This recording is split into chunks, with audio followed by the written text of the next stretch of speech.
Greetings. Today's focus is not only the beautiful outdoors we haven't done in a while, but also a concept we call hurricane trading. So in general, as you've seen, Tesla's stock price is down from, let's say, the 280s to almost $200 a share. So we kind of wanted to review what's going on with this and sort of what to expect over the next month, maybe two. So the first issue that we wanted to focus on is the fact that Elon has come out and told employees don't worry about the numbers for the quarter.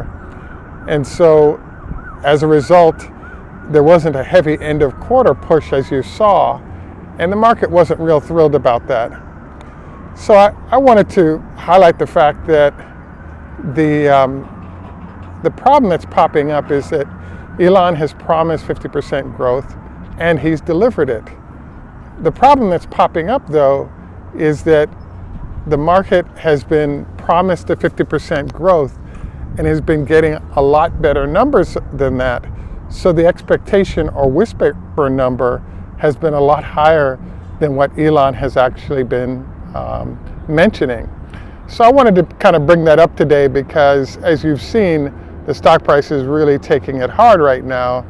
And it's a bit surprising given the fact that we currently have Tesla in a great position in terms of production.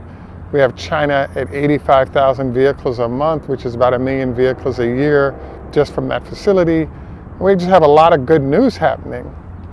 Now, the biggest thing that's going on right now is pretty much a hurricane hitting the market.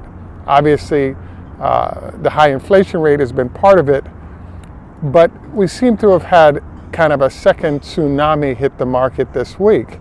In particular, the decision to reduce by 2 million barrels by OPEC Plus means that everyone's going to have higher costs when it comes to fuel. And the combination of Russia and the folks in the folks in Saudi Arabia, etc., getting together really portends bad things for the economy and therefore the market.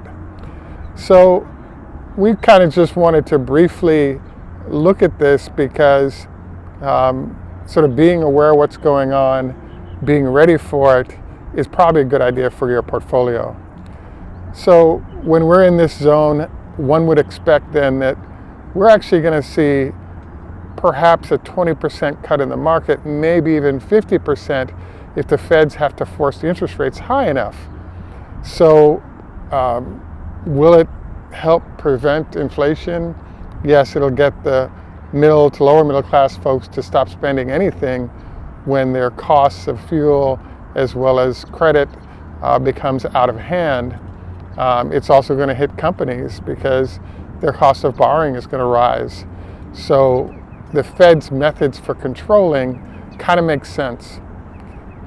The flip side of this is that with the Fed issuing $1 billion a week or the president issuing almost $1 billion a week worth of new aid to Ukraine means that all that spending is increasing production at the defense facilities.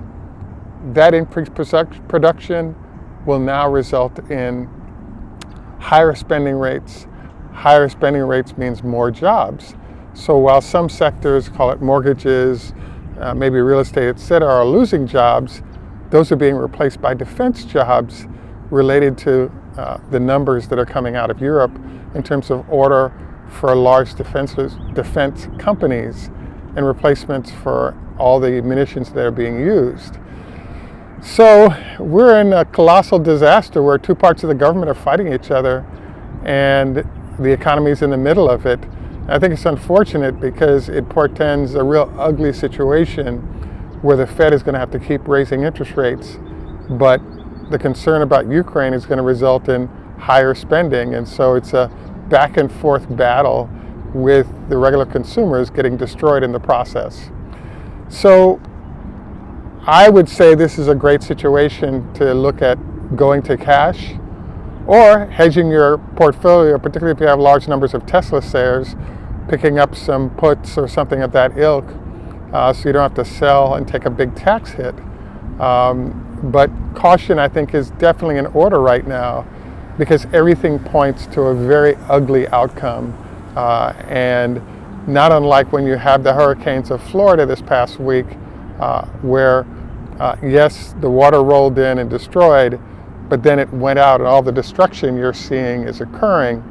And so I believe that this is the hurricane that's going to hit the economy, the markets, and it all has to do with basically higher costs. I'm fascinated by a question, and I'd love to have you guys think about, which is, if your goal is to get consumers to stop their spending, if, for example, oil prices jump and car prices jump because those auto executives make a mistake in their chip purchases, you now have consumers being forced to pay higher prices. So it looks like they're spending more money, but in reality, they're spending more money for less goods.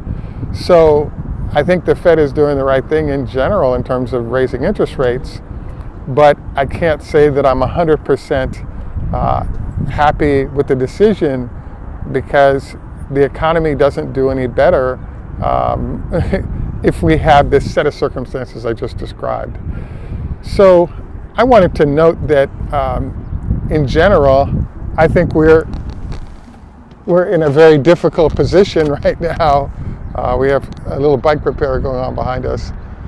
We're in a difficult position right now because the Fed's action, if we push towards 10% interest rates, is just going to destroy the markets.